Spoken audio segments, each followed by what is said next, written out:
The primary difference between a rich person and a poor person is how they manage fear. Once people have studied and become financially literate, they may still face roadblocks to becoming financially independent.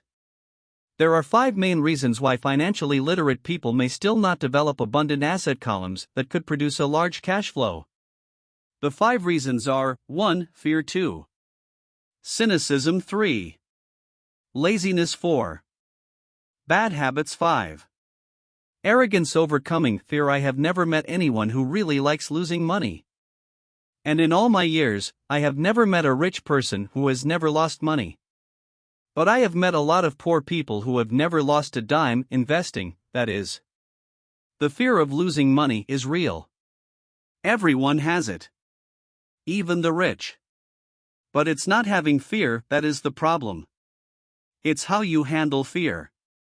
It's how you handle losing. It's how you handle failure that makes the difference in one's life. The primary difference between a rich person and a poor person is how they manage that fear. It's okay to be fearful. It's okay to be a coward when it comes to money. You can still be rich. We're all heroes at something, and cowards at something else. My friend's wife is an emergency room nurse. When she sees blood, she flies into action. When I mention investing, she runs away. When I see blood, I don't run. I pass out. My rich dad understood phobias about money. Some people are terrified of snakes. Some people are terrified about losing money. Both are phobias, he would say. So his solution to the phobia of losing money was this little rhyme: if you hate risk and worry, start early. If you start young, it's easier to be rich.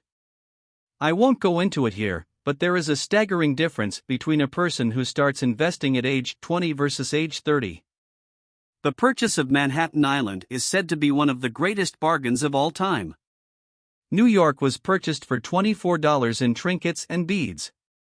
Yet if that $24 had been invested at 8% annually, that $24 would have been worth more than $28 trillion by 1995. Manhattan could be repurchased with money left over to buy much of Los Angeles. But what if you don't have much time left or would like to retire early? How do you handle the fear of losing money? My poor dad did nothing. He simply avoided the issue, refusing to discuss the subject. My rich dad, on the other hand, recommended that I think like a Texan. I like Texas and Texans, he used to say. In Texas, everything is bigger. When Texans win, they win big. And when they lose, it's spectacular. They like losing? I asked. That's not what I'm saying. Nobody likes losing. Show me a happy loser, and I'll show you a loser, said Rich Dad.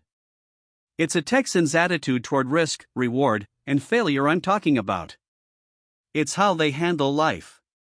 They live it big.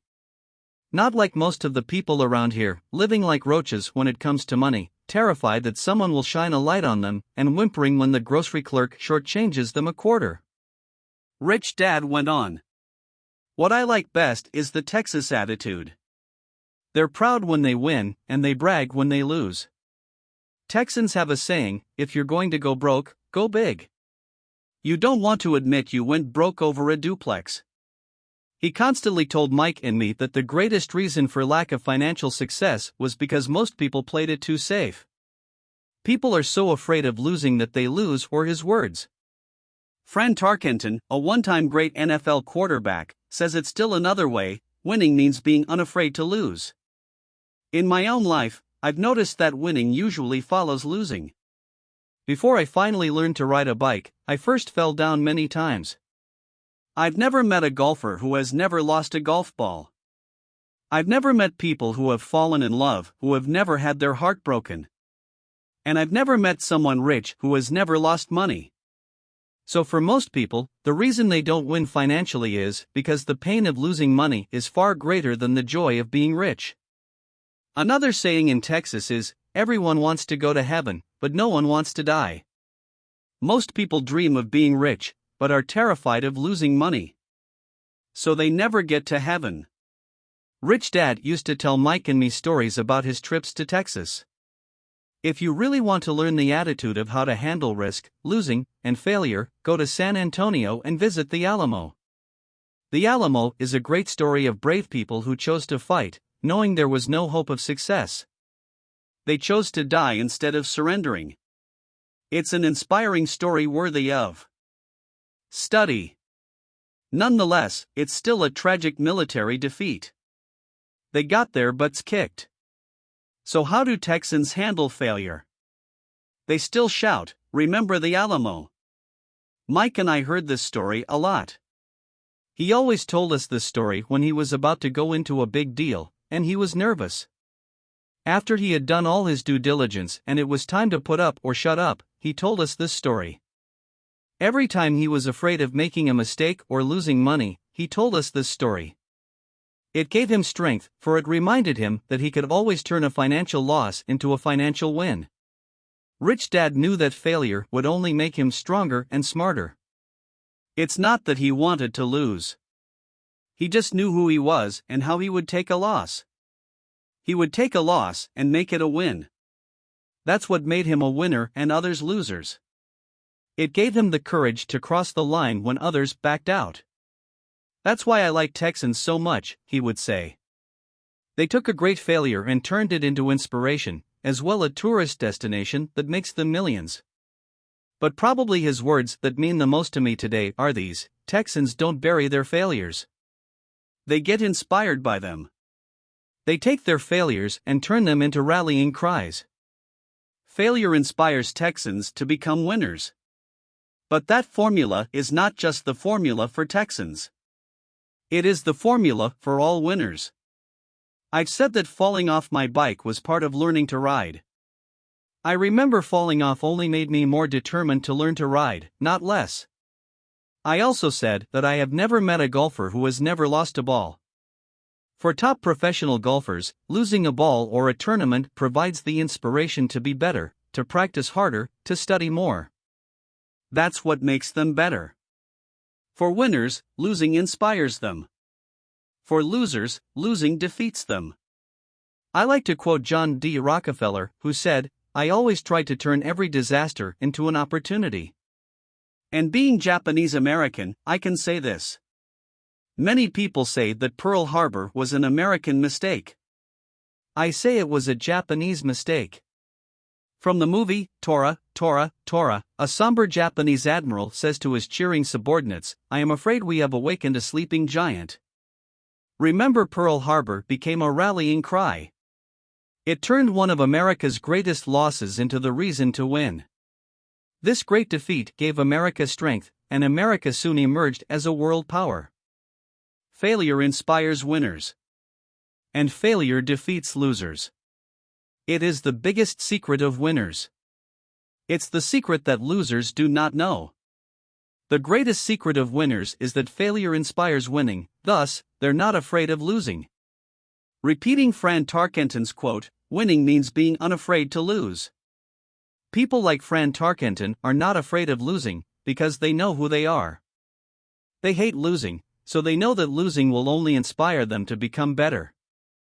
There is a big difference between hating losing and being afraid to lose. Most people are so afraid of losing money that they lose. They go broke over a duplex. Financially, they play life too safe and too small. They buy big houses and big cars, but not big investments. The main reason that over 90% of the American public struggles financially is because they play not to lose. They don't play to win. They go to their financial planners or accountants or stockbrokers and buy a balanced portfolio. Most have lots of cash in CDs, low-yield bonds, mutual funds that can be traded within a mutual fund family, and a few individual stocks.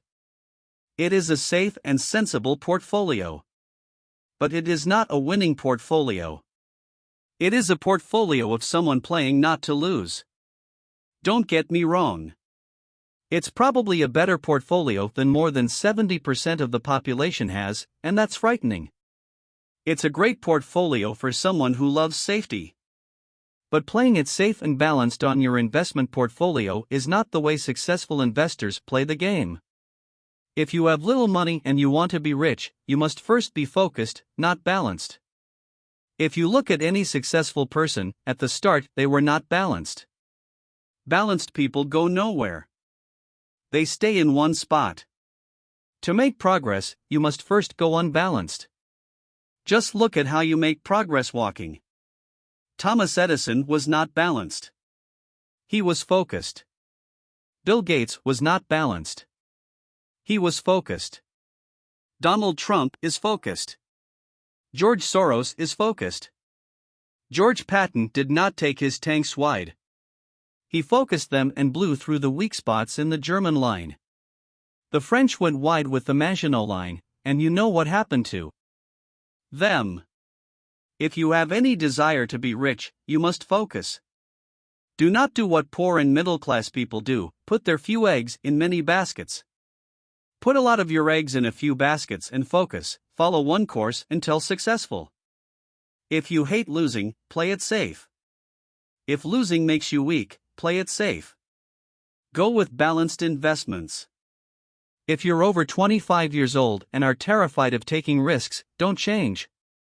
Play it safe, but start early. Start accumulating your nest egg early because it will take time. But if you have dreams of freedom, of getting out of the rat race, the first question to ask yourself is, how do I respond to failure? If failure inspires you to win, maybe you should go for it, but only maybe. If failure makes you weak or causes you to throw temper tantrums, like spoiled brats who call attorneys to file lawsuits every time something doesn't go their way, then play it safe. Keep your daytime job. Or buy bonds or mutual funds. But remember, there is risk in those financial instruments also, even though they may appear safe. I say all this, mentioning Texas and Fran Tarkenton, because stacking the asset column is easy. It's really a low aptitude game. It doesn't take much education. 5th grade math will do. But building your asset column is a game in which attitude plays a major role. It takes guts, patience, and a great attitude toward failure. Losers avoid failing. And failure turns losers into winners. Just remember the Alamo. Overcoming cynicism, the sky is falling. The sky is falling. Most of us know the story of Chicken Little who ran around warning the barnyard of impending doom. We all know people who are that way. There's a Chicken Little inside each of us. As I stated earlier, the cynic is really a little chicken.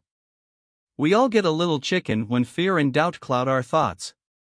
All of us have doubts. I'm not smart. I'm not good enough. So-and-so is better than me. Our doubts often paralyze us. We play the what-if game. What if the economy crashes right after I invest?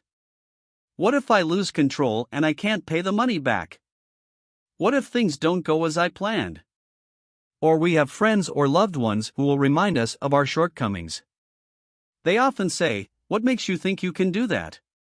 If it's such a good idea, how come someone else hasn't done it?" That will never work. You don't know what you're talking about. These words of doubt often get so loud that we fail to act. A horrible feeling builds in our stomach. Sometimes we can't sleep. We fail to move forward. So we stay with what is safe, and opportunities pass us by. We watch life passing by as we sit immobilized with a cold knot in our body. We have all felt this at one time in our lives, some more than others. Peter Lynch of Fidelity Magellan Mutual Fund fame refers to warnings about the sky falling as noise, and we all hear it. Noise is either created inside our heads or comes from outside, often from friends, family, coworkers, and the media. Lynch recalls the time during the 1950s when the threat of nuclear war was so prevalent in the news that people began building fallout shelters and storing food and water. If they had invested that money wisely in the market, instead of building a fallout shelter, they'd probably be financially independent today. When violence breaks out in a city, gun sales go up all over the country. A person dies from rare hamburger meat in the state of Washington, and the Arizona Health Department orders restaurants to have all beef cooked well done. A drug company runs a TV commercial in February showing people catching the flu. Colds go up as well as sales of cold medicine. Most people are poor because, when it comes to investing, the world is filled with chicken littles running around yelling, "The sky is falling. The sky is falling." And chicken littles are effective, because every one of us is a little chicken. It often takes great courage to not let rumors and talk of doom and gloom affect your doubts and fears. But a savvy investor knows that the seemingly worst of times is actually the best of times to make money. When everyone else is too afraid to act, they pull the trigger and are rewarded. Some time ago, a friend named Richard came from Boston to visit Kim and me in Phoenix. He was impressed with what we had done through stocks and real estate. The Phoenix real estate prices were depressed. We spent 2 days showing him what we thought were excellent opportunities for cash flow and capital appreciation. Kim and I are not real estate agents. We are strictly investors. After identifying a unit in a resort community, we called an agent who sold it to him that afternoon. The price was a mere $42,000 for a 2-bedroom townhome. Similar units were going for $65,000. He had found a bargain. Excited, he bought it and returned to Boston. 2 weeks later, the agent called to say that our friend had backed out. I called immediately to find out why. All he said was that he talked to his neighbor, and his neighbor told him it was a bad deal. He was paying too much. I asked Richard if his neighbor was an investor. Richard said he was not. When I asked why he listened to him, Richard got defensive and simply said he wanted to keep looking. The real estate market in Phoenix turned, and a few years later, that little unit was renting for $1,000 a month, $2,500 in the peak winter months. The unit was worth $95,000. All Richard had to put down was $5,000 and he would have had a start at getting out of the rat race. Today, he still has done nothing. Richard's backing out did not surprise me. It's called buyer's remorse, and it affects all of us. The little chicken won, and a chance at freedom was lost. In another example, I hold a small portion of my assets in tax lien certificates instead of CDs. I earn 16% per year on my money, which certainly beats the interest rates banks offer on CDs. The certificates are secured by real estate and enforced by state law, which is also better than most banks. The formula they're bought on makes them safe. They just lack liquidity. So I look at them as 2 to 7 year CDs. Almost every time I tell someone that I hold my money this way, especially if they have money in CDs, they will tell me it's risky. They tell me why I should not do it. When I ask them where they get their information, they say from a friend or an investment magazine. They've never done it, and they're telling someone who's doing it why they shouldn't. The lowest yield I look for is 16%, but people who are filled with doubt are willing to accept a far lower return. Doubt is expensive. My point is that it's those doubts and cynicism that keep most people poor and playing it safe. The real world is simply waiting for you to get rich. Only a person's doubts keep them poor. As I said, getting out of the rat race is technically easy. It doesn't take much education, but those doubts are cripplers for most people. Cynics never win, said Rich Dad. Unchecked doubt and fear creates a cynic. Cynics criticize, and winners analyze was another of his favorite sayings. Rich Dad explained that criticism blinded while analysis opened eyes. Analysis allowed winners to see that critics were blind, and to see opportunities that everyone else missed. And finding what people miss is key to any success. Real estate is a powerful investment tool for anyone seeking financial independence or freedom. It is a unique investment tool. Yet every time I mention real estate as a vehicle, I often hear, "I don't want to fix toilets." That's what Peter Lynch calls noise. That's what my rich dad would say is the cynic talking, someone who criticizes and does not analyze, someone who lets their doubts and fears close their mind instead of open their eyes. So when someone says, "I don't want to fix toilets, I want a fire back," what makes you think I want to? They're saying a toilet is more important than what they want. I talk about freedom from the rat race, and they focus on toilets. That is the thought pattern that keeps most people poor. They criticize instead of analyze. I don't once hold the key to your success, Rich Dad would say. Because I, too, do not want to fix toilets, I shop hard for a property manager who does fix toilets. And by finding a great property manager who runs houses or apartments, well, my cash flow goes up. But, more importantly, a great property manager allows me to buy a lot more real estate since I don't have to fix toilets. A great property manager is key to success in real estate. Finding a good manager is more important to me than the real estate. A great property manager often hears of great deals before real estate agents do, which makes them even more valuable. That is what Rich Dad meant by I don't once hold the key to your success. Because I do not want to fix toilets either, I figured out how to buy more real estate and expedite my getting out of the rat race. The people who continue to say I don't want to fix toilets often deny themselves the use of this powerful investment vehicle. Toilets are more important than their freedom. In the stock market, I often hear people say, I don't want to lose money. Well, what makes them think I or anyone else likes losing money? They don't make money because they choose to not lose money. Instead of analyzing, they close their minds to another powerful investment vehicle, the stock market. I was riding with a friend past our neighborhood gas station. He looked up and saw that the price of gas was going up and thus the price of oil. My friend is a worrywart or a chicken little.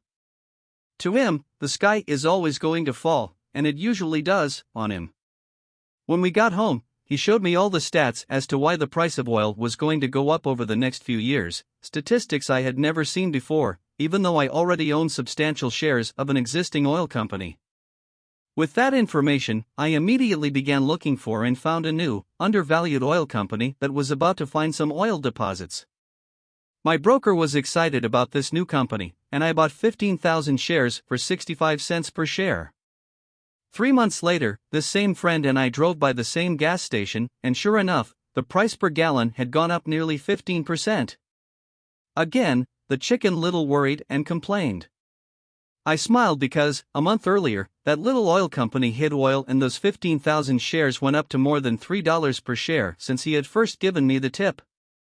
And the price of gas will continue to go up if what my friend says is true. If most people understood how a stop worked in stock market investing, there would be more people investing to win instead of investing not to lose. A stop is simply a computer command that sells your stock automatically if the price begins to drop, helping to minimize your losses and maximize some gains. It's a great tool for those who are terrified of losing. So whenever I hear people focusing on their I don't wants, rather than what they do want, I know the noise in their head must be loud. Chicken Little has taken over their brain and is yelling, the sky is falling, and toilets are breaking. So they avoid their don't wants, but they pay a huge price. They may never get what they want in life. Instead of analyzing, their inner Chicken Little closes their mind. Rich Dad gave me a way of looking at Chicken Little. Just do what Colonel Sanders did. At the age of 66, he lost his business and began to live on his Social Security check. It wasn't enough. He went around the country selling his recipe for fried chicken. He was turned down 1,009 times before someone said yes. And he went on to become a multi-millionaire at an age when most people are quitting. He was a brave and tenacious man, Rich Dad said of Harlan Sanders. So when you're in doubt and feeling a little afraid, just do what Colonel Sanders did to his little chicken. He fried it. Overcoming laziness. Busy people are often the most lazy. We have all heard stories of a businessman who works hard to earn money. He works hard to be a good provider for his wife and children. He spends long hours at the office and brings work home on weekends. One day he comes home to an empty house. His wife has left with the kids.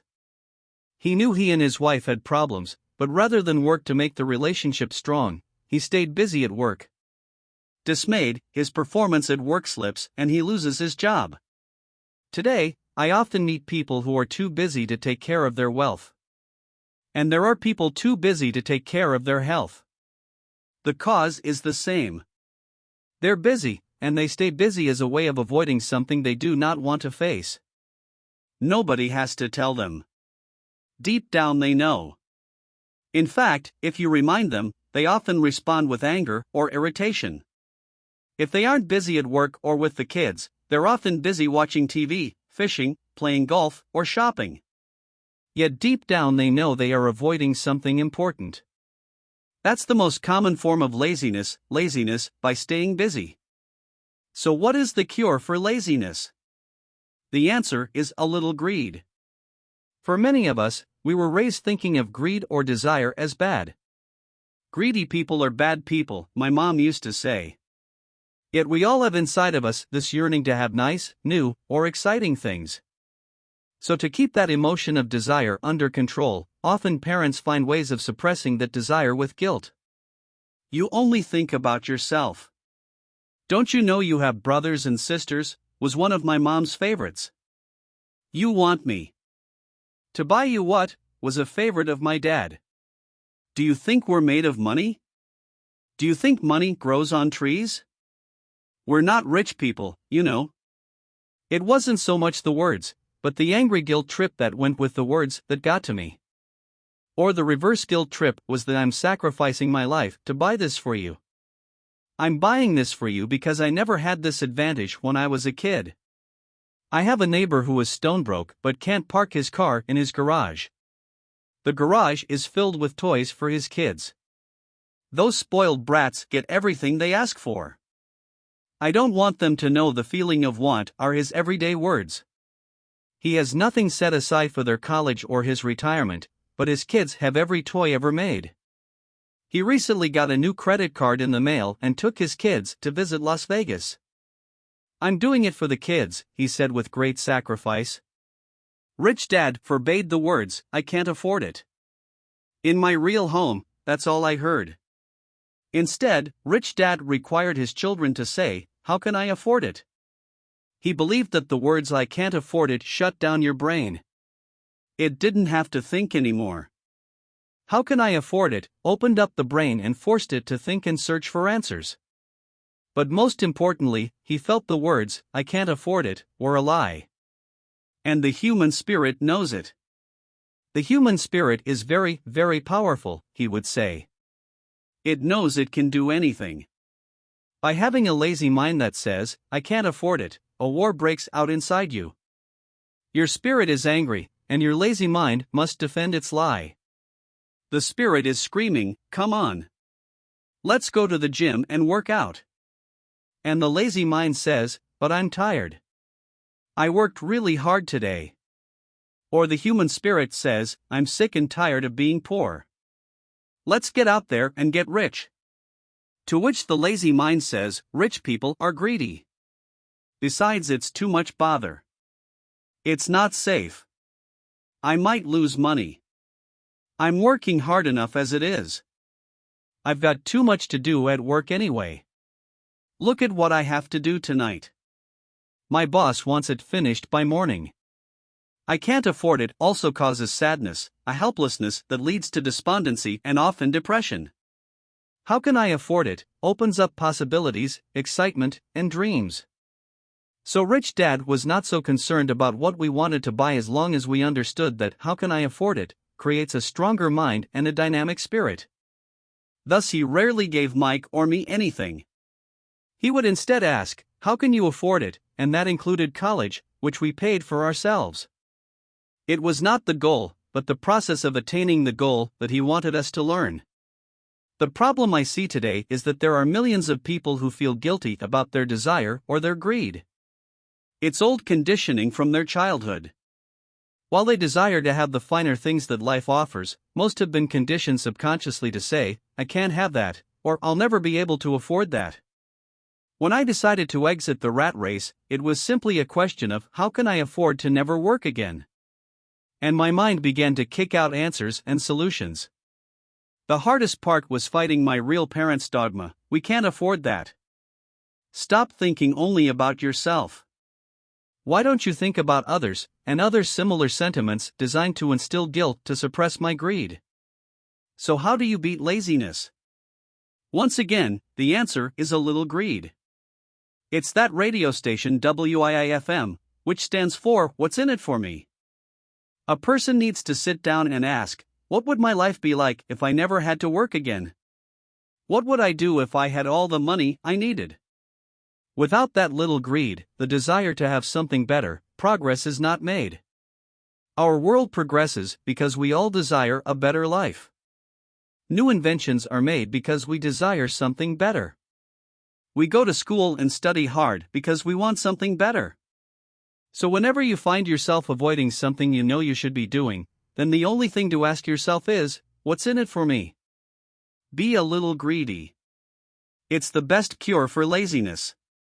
Too much greed, however, as anything in excess can be, is not good. But just remember what Michael Douglas said in the movie Wall Street, greed is good. Rich Dad said it differently, guilt is worse than greed, for guilt robs the body of its soul.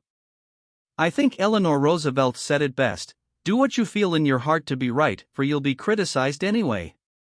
You'll be damned if you do, and damned if you don't. Overcoming bad habits. Our lives are a reflection of our habits more than our education.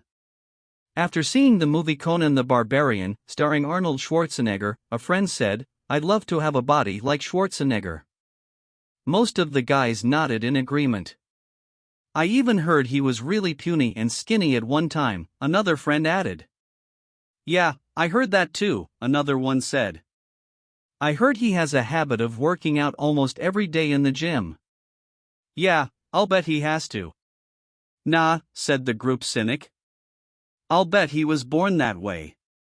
Besides, let's stop talking about Arnold and get some beers.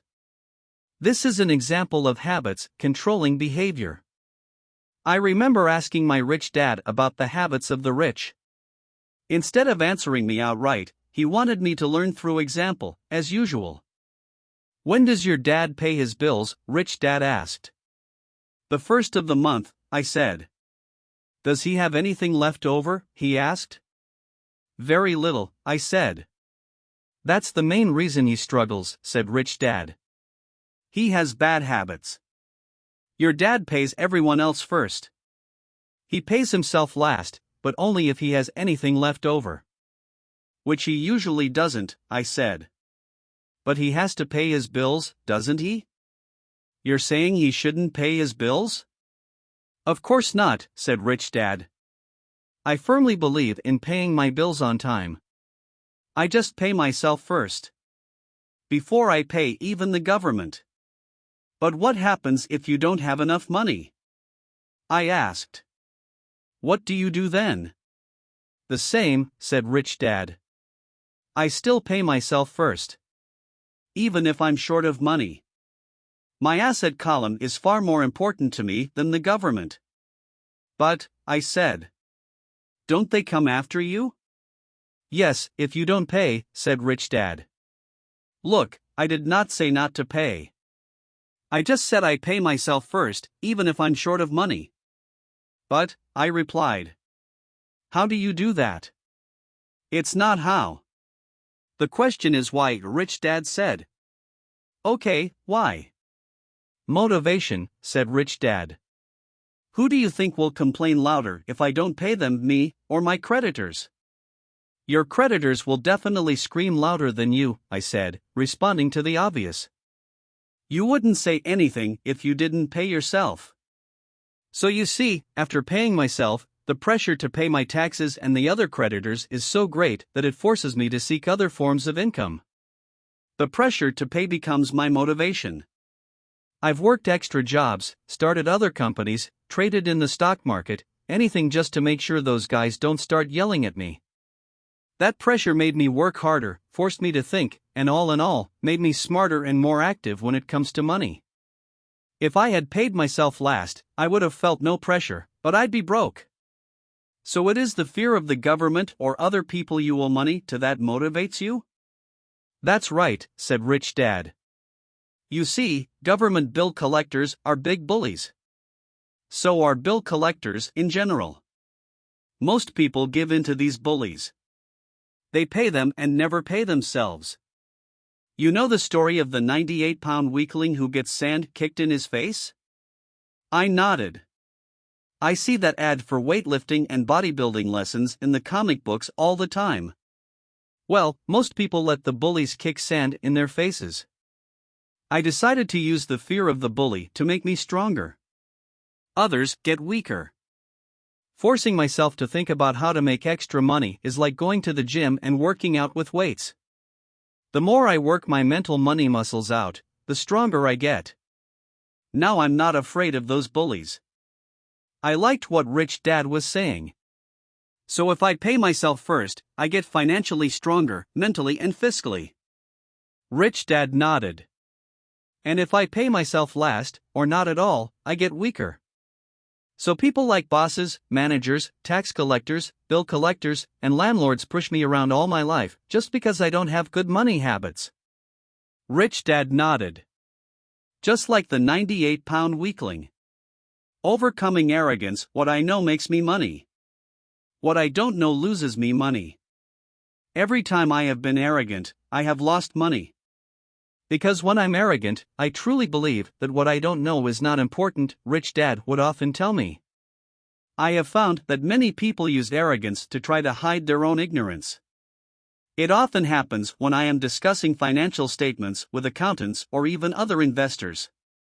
They try to bluster their way through the discussion. It is clear to me that they don't know what they're talking about. They're not lying, but they are not telling the truth. There are many people in the world of money, finances, and investments who have absolutely no idea what they're talking about. Most people in the money industry are just spouting off sales pitches like used car salesmen. When you know you are ignorant in a subject, start educating yourself by finding an expert in the field or a book on the subject.